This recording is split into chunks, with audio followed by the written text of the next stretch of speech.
ওই যে সূর্য মামা উকি দিচ্ছে। হ্যালো এভরিওয়ান, আমি রায়া। আশা করি সবাই খুব ভালো আছেন আর আমরাও খুব ভালো আছি। আবারও আমার একটা ভিডিওতে আপনাদের অনেক অনেক অনেক স্বাগত। ঘড়িতে এখন বাজে 6টা 10 থেকে 15। আর আজকে জানেন তো একটু সকাল সকাল বেরোচ্ছি, কারণ একটু যাব দূরে ঘুরতে। কোথায় যাব আগের থেকে বলবো না, তো জায়গায় গিয়েই একেবারে দেখাবো। তো চলুন টুকটুক করে বেরিয়ে পড়ি। আমরা যেখানে যাচ্ছি আমাদের রুমের থেকে তার দূরত্ব হচ্ছে 108 কিলোমিটার, আর টাইম লাগবে যেতে 2 ঘন্টা 33 মিনিট। জানেন তো, রাস্তায় যেতে যেতে এত পরিমাণে সবজি দেখছিলাম, মনটা না পুরো ভরে উঠেছিল। কোথাও লাগানো ব্রোকলি, ফুলকপি, লেটুস। আর জানেন তো, এইখানে যেতে যেতে না আপেল গাছও দেখি ছোট্ট ছোট্ট আপেলও হয়ে রয়েছে। এত ভালো লাগছিল জায়গাগুলো দেখতে। আর বেশ ভোরবেলায় বেরিয়েছি, মানে ওই 6টার দিকে। তো তখন দেখি কি চাষিরা এসে না মাঠের থেকে সবজি কাটছে। তো এত ভালো লাগছে, পুরো ফিল হচ্ছিল ইন্ডিয়ার মতো।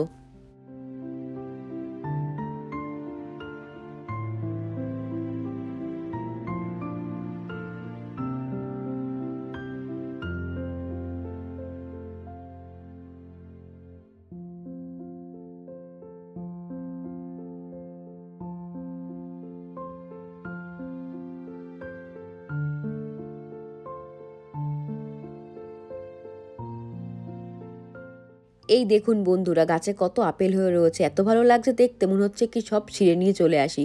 জানেন তো, এইখানে না পুরো বাগানটাই ছিল আপেল বাগান, আর ছোটো ছোটো আপেল হয়ে রয়েছে। বেশ ভালো লাগছে কিন্তু দেখতে। তা চলুন, আমাদের সিগন্যালও হয়ে গেছে, এবার রওনা দিয়ে দিই আমাদের গন্তব্যের দিকে।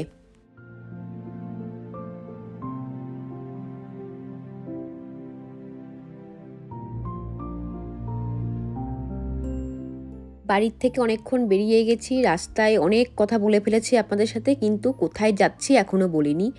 যদিও আমরা যেখানে যাচ্ছি তার একদম কাছাকাছি চলে এসেছি। আমরা যাচ্ছি একটা লেক দেখতে, তারপর দেখবো একটা ঝর্ণা। ওই দেখুন রাস্তার পাশের থেকে যে লেকটা যাচ্ছে, তো ম্যাপে সেটাই দেখাচ্ছে, আর আমিও দেখালাম আপনাদেরকে। আর লেকের জলটা দেখেছেন কি সুন্দর সবুজ, আর এত ভালো লাগছিল না দেখতে, কি বলবো আপনাদেরকে। তো চলুন এবার মন ভরে একটু লেকের দৃশ্যটা উপভোগ করতে থাকি।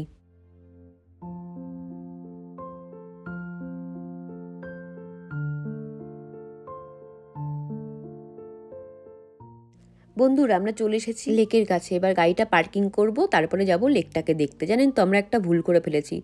এইখানে গাড়ি পার্কিং করতে টাকা লাগছিল 1000 ইয়েন করে। তো আমরা ভেবেছিলাম যে এখানে লেকটা দেখার জন্য 1000 ইয়েন করে পার্কিং, তো সেই ভেবেই আমরা ঢুকেছিলাম। কিন্তু এখানে এসে দেখি কি অন্য ব্যাপার। তার কারণ হচ্ছে এখানে লেকের পাশাপাশি আরও অনেক কিছু দেখার জিনিস আছে। এখান থেকে গাড়ি 1000 ইয়েন দিয়ে পার্কিং করে এখান থেকে আবার বাসে উঠতে হবে, বাস কিংবা ট্যাক্সিতে। এক একজনের 5000 কি 6000 ইয়েন করে নিত বাসে কিংবা ট্যাক্সিতে। 3 থেকে 4 ঘন্টা ধরে ওরা ঘোরাবে, অনেক কিছু নাকি এখানে দেখার আছে। তো সেই জিনিসগুলো দেখার জন্যই এইখানে গাড়ি পার্কিং করতে হতো, সেটা 1000 ইয়েন করে নিয়েছিল। আর আমরা তো শুধু লেক দেখতে এসেছি, তো সেই জন্য আমরা গাড়ি পার্কিংটা না করে চলে এসেছি লেকের কাছে। আর লেকের জলটা দেখেছেন কত সুন্দর সবুজ, আর এত হাওয়া দিচ্ছিল এখানে। আর পুরো সমুদ্রের মতো লাগছিল জায়গাটা, অসম্ভব সুন্দর লাগছিল। চারিদিকে পাহাড়ের যেমন সবুজ একটা স্নিগ্ধতা, আর জলটাও ঠিক তেমন সবুজ। এত ভালো লাগছিল এখানে দাঁড়িয়ে থাকতে, অনেকক্ষণ আমরা দাঁড়িয়েছিলাম।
লেক দেখার পরে এবার আমরা যাচ্ছিলাম আমাদের নেক্সট গন্তব্যস্থলে।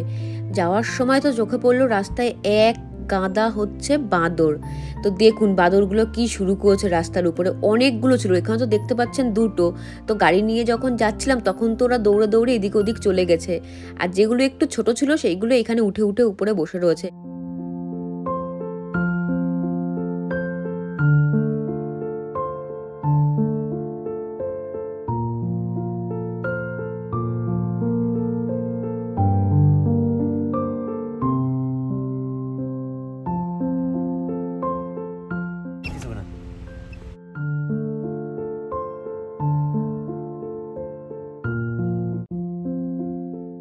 জানেন তো বন্ধুরা, যখন আমরা লেকটা দেখার পরে ঝর্ণার দিকে যাচ্ছিলাম তখন রাস্তায় যাওয়ার সময় এই ব্রিজটা চোখে পড়লো।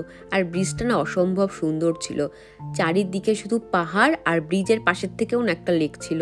তো এই জলটাও বেশ সবুজ ছিল। আমার মনে হলো কি ওই যেই লেকটা একটু আগে দেখে আসলাম সেটাই মনে হয় এইখানে।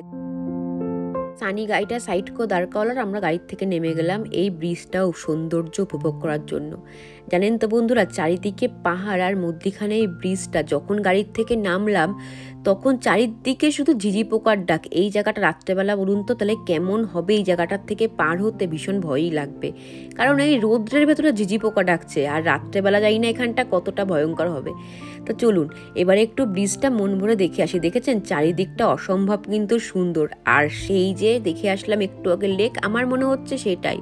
তো বলুন তো একই রকম লাগছে না? এই লেকটার ব্রিজটাও কিন্তু অসম্ভব সুন্দর ছিল। এবার আপনাদের একটা কথা বলি, জানেন তো আমরা যাচ্ছিলাম দূরে এক জায়গায় ঘুরতে, তো যাওয়ার সময়ই না এই ব্রিজ এই ঝর্ণাগুলো চোখে পড়লো। কোথায় যাচ্ছি এখনও কিন্তু আমি বলবো না, নেক্সট পার্টে অবশ্যই আমি বলবো যে আমরা দূরে কোথায় ঘুরতে যাচ্ছিলাম। সেই জন্যই সকাল সকাল একদম 6টার সময় বাড়ির থেকে বেরিয়েছি। রাস্তায় যাওয়ার সময় তো অনেকগুলো ঝর্ণা চোখে পড়েছে, আর সব থেকে বেশি যে এই ঝর্ণাটা আমার চোখে লেগেছে সেটা হচ্ছে এইটা। তো এখানে গাড়ি দাঁড় না করালেই না, কারণ ঝর্ণাটাও না অপূর্ব সুন্দর। তা চলুন ভিডিওটা আর বেশি বড় করব না, আমরা ঝর্ণা দেখতে দেখতে ভিডিওটা এখানেই শেষ করলাম। সবাই ভালো থাকবেন, সুস্থ থাকবেন। আর এই ভিডিওর পার্ট 2 খুব শিগগিরই আসছে। তাহলে আজকের মতো আসি, টাটা বাই বাই।